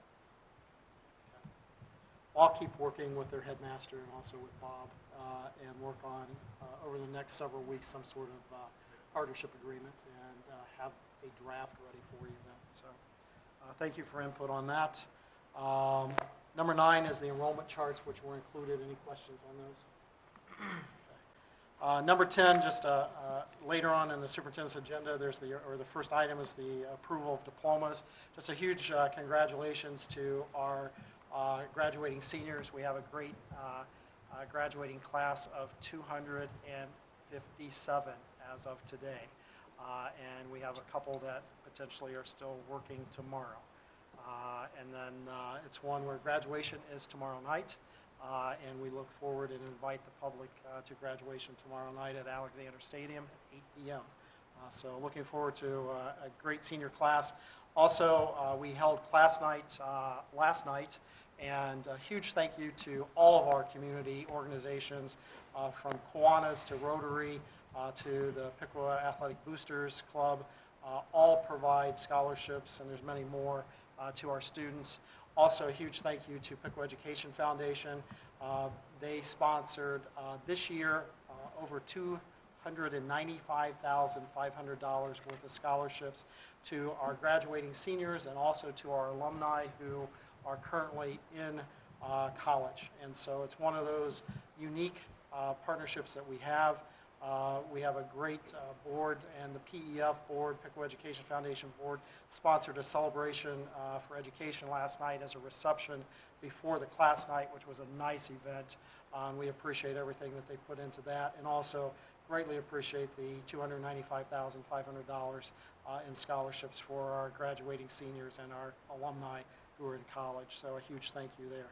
And with that, that's Superintendent's report. And I will make note, because of the change in the evaluation in the state of Ohio and all the requirements now, usually we do personnel in April, which makes the April agenda quite full, and then we do all the end of the year, beginning of the year stuff in May. This agenda has April and May condensed into one because of all the new requirements that we have been under for the state evaluation system. So that's one reason this agenda is quite lengthy tonight, and I will say bear with us on that. So with that, that's the superintendent's report. Thank you. Go ahead and get started with the agenda, please. Item number 1, recommend board approval of the attached list of students for issuance of a diploma from Piqua High School dated May 2015, pending satisfactory completion of the necessary requirements. Item number 2, recommend board approval of the 2015-16 school fees as presented in the attached documentation. And I'll note, for the most part, those fees are just like they were last year, with no increases in the core areas. And in the attachment, there was, we attached also last year's, so you could do a comparison if you wanted to. Item number 4, recommend board approval of the student's school day per the attached documents. And basically, we're seeing about the same thing with the bus routing. We had to do a little bit of adjustment, but no major adjustments. It's a matter of minutes. Item number 5, recommend board approval of the student handbooks for the 2015-2016 school year. Huge thank you to building principals, guidance staff that helped out with preparing those. Item number 6, recommend board approval of the meal prices for the 2015-16 school year per attached document. And please note that that is the same price that we are carrying over, and I believe this is the 3rd year that we're keeping meal prices the same. Item number 7, recommend board approval of the Odyssey Ware software for implementation at Piqua High School. This is the new software that will be replacing our second shift NovaNet software. Item number 8, recommend board approval of the agreement with Medeka for fiscal years 2015-16 services. And I did attach there was a small increase. Mr. Hiddle and I attended the annual assembly for Medeka, and there was a small increase in student services based upon progress book at 30 cents per student across the district, and also one for general technology services, which I believe was 35 cents per student. So I think we're looking at about a 65-cent per student increase for next year, and this is the first increase they've had in 3 years. Item number 9, recommend board approval of the Southwest Ohio Technology Association for 2015 annual membership. Item number 10, recommend board approval of membership into the Ohio High School Athletic Association for 2015-16. Item number 11, recommend board approval of the Woodhall LLC to provide copier print services from July 1st, 2015 through June 30th, 2020 for the Piqua City School District. Item number 12, recommend board approval of the attached list of library and technology equipment for disposal and removal from the inventory of Piqua City Schools. And as we shared in recent months with all of the activity we have going on with new buildings, I appreciate Eric and his staff in salvaging our parts and pieces possible to carry over. Item number 13, recommend board approval of the overnight outdoor education field trip to Glen Helen for students at Piqua Central Intermediate School. That's grade 5. The proposed dates are January 19th through the 22nd, January 26th through the 29th, and February 2nd through the 5th, 2016. Item number 14, recommend board approval of the overnight extended student trips for the Piqua High School Athletic Department per the attached documentation. We have one for softball over spring break next year. We also have several for wrestling with overnight competitions, and also we have a basketball team camp this summer. I believe I have covered all of those, Mr. Hare. And just a reminder, any student trip is paid for by the student or by that organization. It's not coming out of general fund. Item number 15, recommend board approval of the attached list of donations, and greatly appreciate all those folks who have donated and all of our staff members who have gone out for donations. And that concludes all the items. And that's enough. That's enough. Any questions on the superintendent's agenda?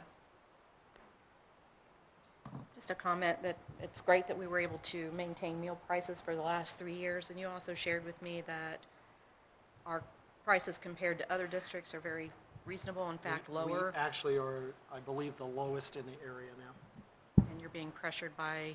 We are being pressured by the federal government to raise our prices to help supplant the federal program, and with our program basically working in the black, which we have done for many years. I have worked with some of our legislative people and explained, and we signed off on a waiver saying that we're not going to raise our meal prices. But the federal government's asking us to raise meal prices for 10 cents. My argument has been that one, we are in the black, and secondly, we don't need to be raising prices for the people who are paying on those meal prices. And so we've been in contact, I've been in contact with Representative Adams when he was still in, Senator Beagle, and also with Congressman Boehner talking about this situation. And so we've been doing this for 3 years now.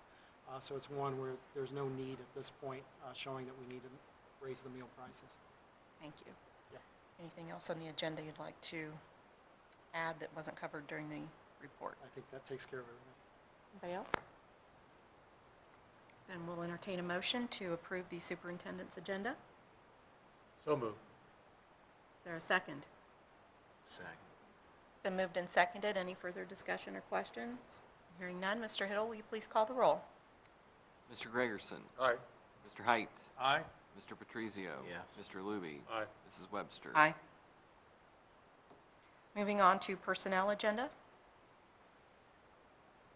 Recommend board approval of FMLA leave for Robert Allen from his position as technology aide from on or about June 16th, 2015 until such time as he is released by his physician. Recommend board approval of FMLA leave for Abby Hewitt from her position as 8th grade English teacher at Pickwood Junior High School from on or about September 1st, 2015 through on or about October 27th, 2015. Recommend board approval of the resignation of Dustin Hornbeck from his position as social studies teacher at Pickwa High School effective at the end of the 2014-15 school year. Recommend board approval of the resignation of Paul Kite from his position as grade 5 teacher at Bennett Intermediate School effective at the end of the 2014-15 school year. Recommend board approval of the resignation of Rachel Sukol from her position as 4th grade teacher at Bennett Intermediate School effective at the end of the 2014-15 school year. Recommend board approval of the resignation of Brittany Bolheimer from her position as grade 1 teacher at Washington Primary effective at the end of the 2014-15 school year. Recommend board approval of the resignation of Kimberly Solman from her position as grade 4 teacher at Washington Intermediate School effective at the end of the 2014-15 school year. Recommend board approval of the retirement resignation of Marilyn Malone from her position of secretary at Pickwood Junior High School effective May 29th, 2015. Recommend board approval of Jackie Thace, Kara Osborne, Ashley Garrett, Christine Gooding, Jeanette Fletcher, Tabitha Kohler, and Stephanie Leisure as 2015 summer school program workers on an as-needed basis. Recommend board approval of Brian Faree as a classified substitute bus driver for the remainder of the 2014-15 school year. Recommend board approval of the attached list of supplemental positions for the 2014-15 school year. Recommend board approval of the attached list of volunteers for the remainder of the 2014-15 school year. And thank you to all of those who volunteer their time to help the students of Pickwa City Schools. Recommend board approval of the attached list of supplemental contracts for the 2015-16 school year. Recommend board approval of the attached list of teaching contracts for the 2015-16 school year. Those are one-year contracts. Recommend board approval of the attached list of teaching contracts for the 2015-16 and 16-17 school years, obviously two-year contracts, and recommend board approval of the attached list of teaching contracts for the 2015-16, 16-17, and 17-18 school years. Recommend board approval of a two-year administrative contract as the Director of Student Services for the school years 2015-16 and 16-17 for Teresa Anderson. And recommend the board approval of the attached list of replacement positions as read.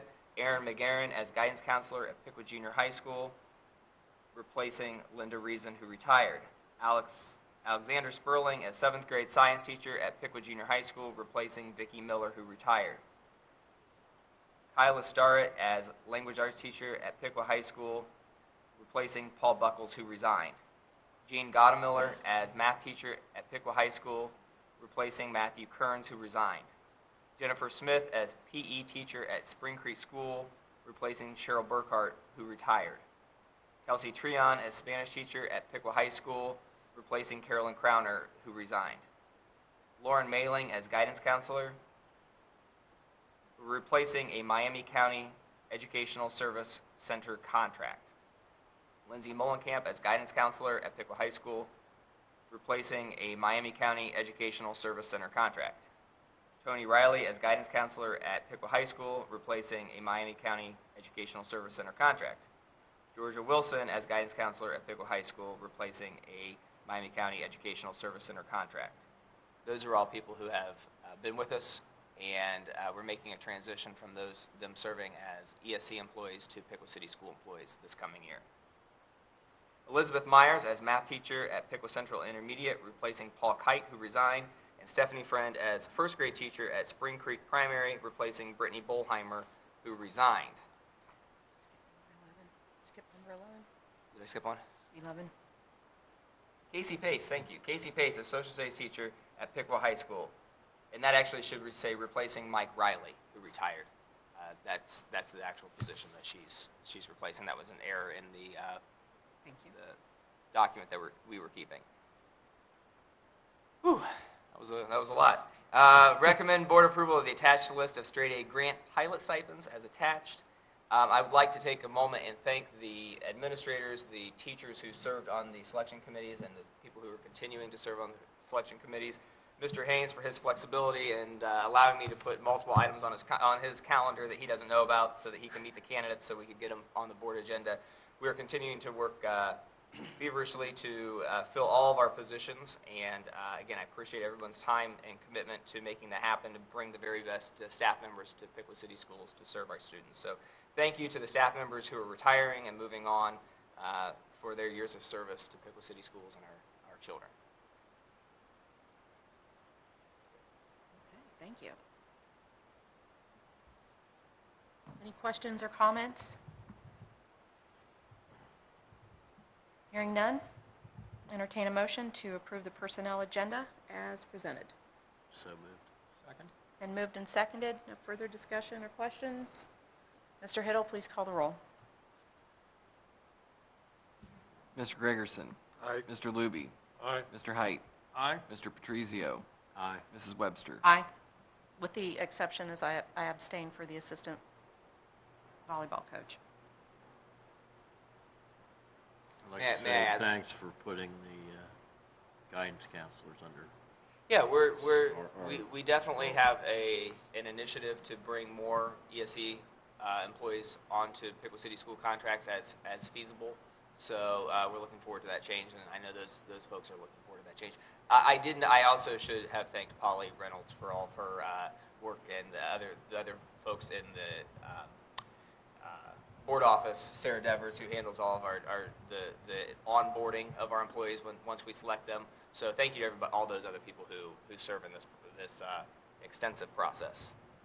Mr. Larson, not having been here when we implemented the use of the service contracts through the educational center, Miami County Educational Service Center, we did that because of the beginning of the building project.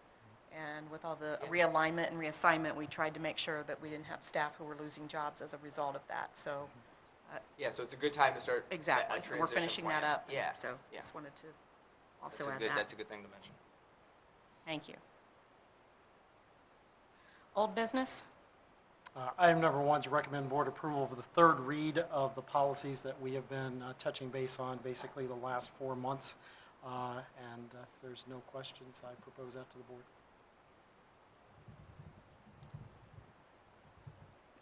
No questions? I'll entertain a motion to approve the policies on the third read, please. So moved. Is there a second? Second. Moved and seconded. Further discussion or questions? Hearing none, Mr. Hiddle, please call the roll. Mr. Patrizio. Aye. Mr. Luby. Aye. Mr. Height. Aye. Mr. Gregerson. Aye. Mrs. Webster. Aye. Item number 2 under old business. And this is just the second read for the policies, especially the financial carryover policy. Entertain a motion to accept, don't need a motion on the second read? Okay. Fine, then how about the strategic plan? You have an update on that for us? Strategic planning, the biggest change basically on the documents that we have before you, the biggest one is a merger with the comprehensive continuous improvement plan, the Ohio improvement process, and our strategic plan.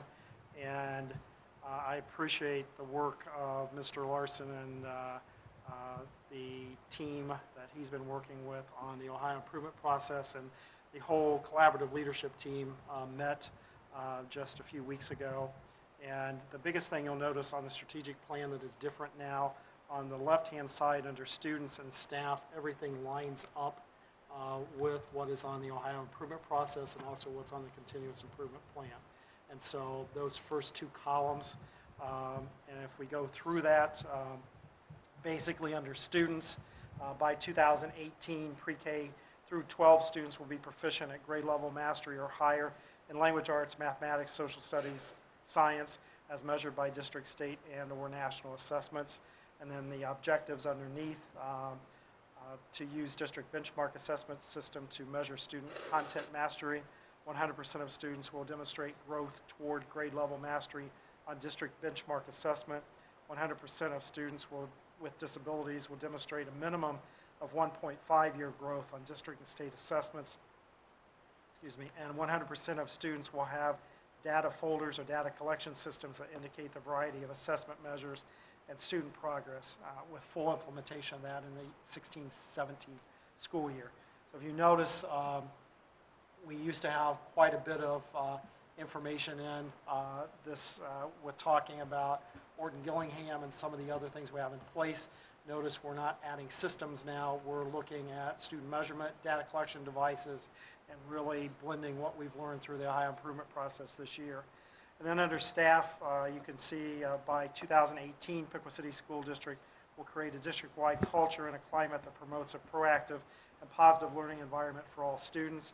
And then there are objectives, and I'll refrain from reading all of those, but the biggest thing is the fact that we have expanded the use of collaborative leadership through Ohio improvement process to include building level teams, which we had before, but we put them to much greater action this year, meeting on a very regular basis, and also teacher-based teams, which are meeting on a regular basis through that process. And so all of the information in those first 2 columns are basically merging those 3 documents that we are required to do by the state. And then in school community relations, finance, and facilities, you'll notice under facilities, work with the building project, for the most part, has been taken out with the dedication of Piqua Central Intermediate School on June 28th. And so those last 3 columns just have a little bit of tweaking, but that's the draft. Our goal, if you'll take a good look, we have had this posted and asked for input from the community, and it's been out on the website for over a month now. And again, we started this process in March, looking at board approval at the June board meeting. The other documents are pretty much the same as what you saw last month. At some time, will the belief statements become final? Yes, our goal is to have belief statements included and approved at the June meeting. Okay, thank you. Any questions or comments about the strategic planning process? Okay, then let's move on to the Diversity Committee update. Mr. Larson? Thank you. We, first of all, I want to thank the board, and the committee wants to thank the board for approving the mission statement at the last board meeting. Real quickly, the mission of the Diversity Committee, the Piqua City Schools Diversity Committee mission is to create and sustain an inclusive environment that values the diversity of our community, where all are embraced, celebrated, and treated equitably. At our last meeting, at our last board meeting, we discussed a number of items, and we had an opportunity to meet as a group since the board meeting, and we included one of the items on the, as an attachment, some of the notes there. But I want to kind of walk through. We had a meeting, actually it was yesterday, I had to get rescheduled twice, so we appreciate everyone who made it work. Frank was there, Connie Straley, Dwayne Thompson, Sarah Devers, Jake Amlin.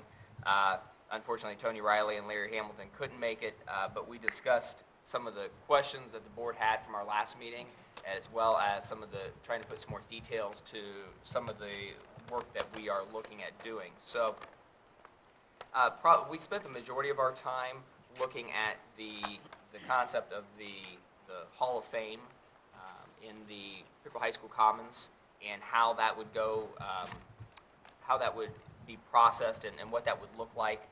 That criteria was sent in as the attachment, as I mentioned. We will have an update to that. I have not had a chance to type up all the notes from our meeting yesterday, but we'll have an update from our meeting yesterday, and we will get that out to the board members as soon as possible, as well as to the committee members. But the idea is is twofold. One is to come up with a plan and a process to give the Piqua High School Commons a name.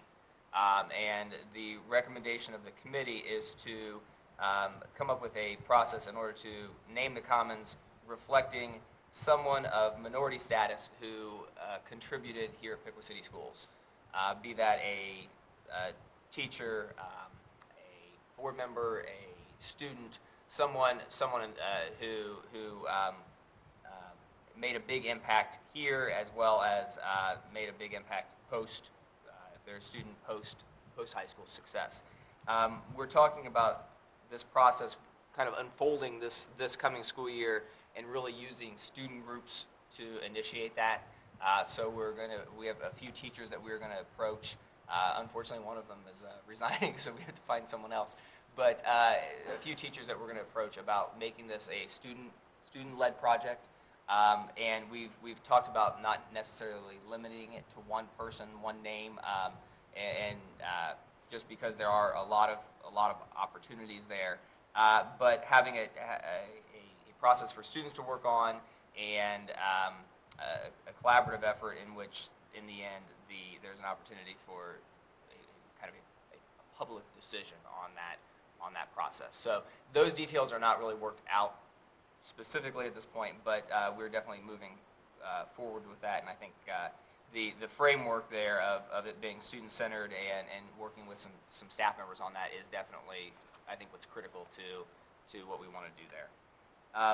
The Hall of Fame then kind of is an offshoot of that, in that it is something that's physically located in the Piqua High School Commons, and whereas the naming of the Commons is directly tied to the Diversity Committee from a standpoint of we'd like to recognize someone, a person of minority status.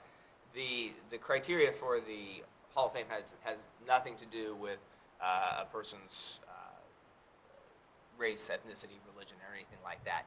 What we're looking at is an opportunity to celebrate those Piqua graduates, or Piqua staff members, or board members who have given and made a huge impact on our students and the district. So a lot of schools have athletic Hall of Fames, including us, and we talk about what that process looks like for someone to be inducted into the Athletic Hall of Fame. We're looking at something similar from a standpoint of celebrating someone who's made an impact. So service is kind of the key there. Someone who's provided service to the community, to our schools. The criteria we have there is very similar. We only made a couple changes. must be either a former teacher, administrator, staff member, board member, or student that attended or worked for Piqua City Schools. Must not have been employed by the district. We changed that from 10 years to 5 years prior to the nomination, so that with the understanding that sometimes people will work for a really long time or serve on the board for a really long time, and we want to make sure that they are here when we celebrate them. So moving it from 10 years to 5 years gives us, I think, an opportunity to address that. Must not have been a student 20 years prior to the nomination. Must have made an extraordinary contribution to his or her profession, community, or society in general. So we talked about a selection committee, a nomination process, and a timeline for that. That, again, we will get in writing and detail to the board. We're not asking the board for any action tonight, just an update to some of that. Went through a lot of information. Frank, what am I? I mean, without getting into the committee setup, I think you're fine. Okay. The board also discussed or not the board, the committee discussed the policy of minority recruitment, and we discussed that in depth and how we still would like the board to act on that at some point in time in the future. And I'll work with the superintendent on that at some point. And we did update the board, or we did update the committee on our efforts and initiatives to, and what we're doing right now to recruit minority candidates. But Dave, I don't think a lot of people in the public know what you've done this year, so why don't you give a little bit of an explanation? Sure. So an update to what we've done, and again, I want to go back to something I hope I said at the last meeting, and that is, I think from a human resources department within a school system, our first job is to hire the very best people that we can to work with our kids. There's a certain skill set, knowledge base. It's critical that we hire great people to work with our kids. What we talked about was the fact that if you look at our staff and the demographics of our staff, it does not necessarily reflect the student body and the makeup of the student body. So some of the things that we have done, we have changed, we've added to our attendance of where we go for the college recruitment fairs in order to make sure that we are attending places that we're going to have exposure to more minority candidates. We've contacted some groups on campuses that have education societies, education associations for potential minority candidates. We have worked to interview a person of minority status for all of our openings through these processes. So we're definitely taking a lot of initiatives right now, and seeing that seeing that come to fruition in that, and in a lot of our final round interviews, we've had an opportunity to see a very diverse group of candidates in our final round interviews. And again, in the end, what we are going to do is hire the very best people. It kind of goes back to the conversation of Piqua City school graduates, and the fact that it's great when we can get those people in the door for interviews. But at the end of the day, everyone has to make sure that they're the best teacher or principal or guidance counselor, whatever else that is that we're going to select.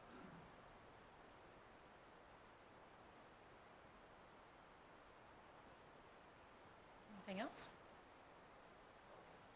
Okay. Is there any new business to come before the board this evening? Moving on to item K, hearing of the public regarding non-agenda items. I do have one request to speak to the board. Mr. Heiser, if you'll please come forward to the podium, and if you'll please state your name and address. Be happy to hear your comments this evening.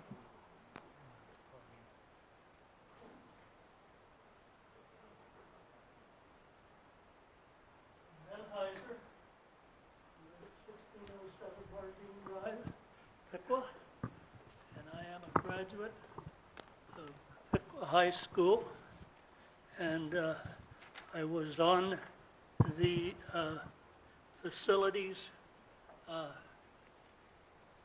commission with Mr. Haynes, and I have been thrilled to watch the change in our schools and I'm thrilled to see the progress that our students are making, and I'm thrilled that we have such fine people to do the work. And I just think that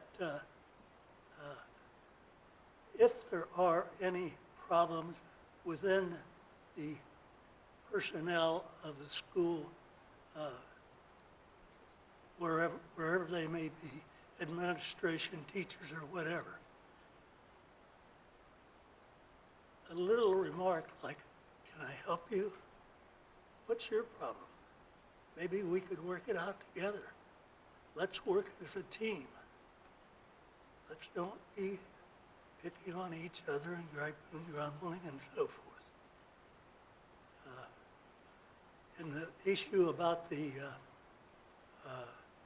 gazebo downtown, I wrote to each member of our city commission, as well as Mr. Gary Huff, something that was written by a man named Edwin Markham.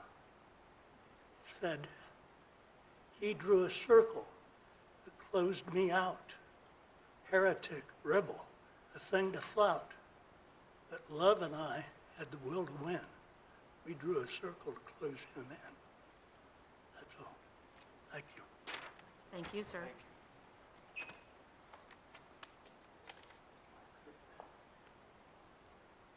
I'd like to thank the administrators for submitting their reports this month. For most of you, those are the last ones for the school year, so we much appreciate the information. Before we adjourn, just a reminder that we do have a special meeting and hearing of the public on June the 2nd at 5:30 at the Board of Education office. That is the hearing time, and then the special meeting will begin at 6 p.m. The next regular meeting will be held June the 23rd at 4 p.m. That's a change in time at Piqua Junior High School. At this time, I will entertain a motion to go into executive session for the purposes of discussing personnel. I do not Go ahead. Can I interject something? Sure. A request. Our June 2nd meeting, would it be better to hold that meeting here because of the small number of seats available in the board office? You know, we have set a pattern of holding our board meetings in the buildings, and I wonder if that would make more sense to hold it, come back here to Washington. Do we have time to change that venue since it's already been publicly announced or not? We could run it again. We would put the change of venue in the newspaper and on the website. We have time to do that. We're within our time frame. We've advertised the meeting. The change of venue, I don't think is going to be an issue. Okay. We've advertised we are having the meeting, the date, the time, all that's the same. Okay, just want to make sure. Right. Just a thought, I mean. What do the other board members think? I think that's a good idea. I do too. Okay. It's better air conditioning. True. And the seats are more comfortable. That's very true. And do you have a preference on which building? No, I mean, we want to come back here. Pretty much alike. Would somebody like to host us?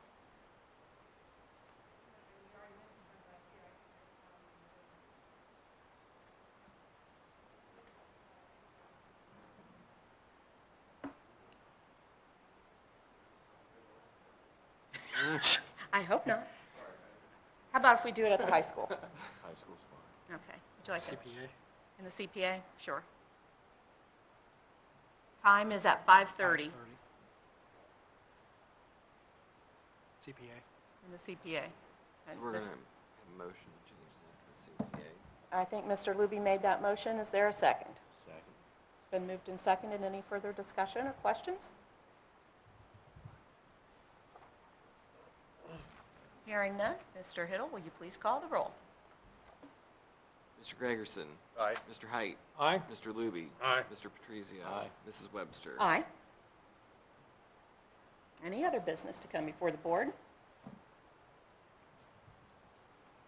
Hearing none, then I'll entertain a motion to move into executive session. At this time, we do not anticipate taking any action following the conclusion of the executive session. And again, the purpose is for the discussion of personnel, employment of a public official. There you go. Okay. Thank you. I think Mr. Height made that motion, and Mr. Gregerson seconded it. Mr. Hill, will you please call the roll? Mr. Luby. Aye. Mr. Height. Aye. Mr. Gregerson. Aye. Mr. Patrizio. Aye. Mrs. Webster. Aye. Thank you all for being here this evening, and for those of you in the audience for tuning in. Have a good evening.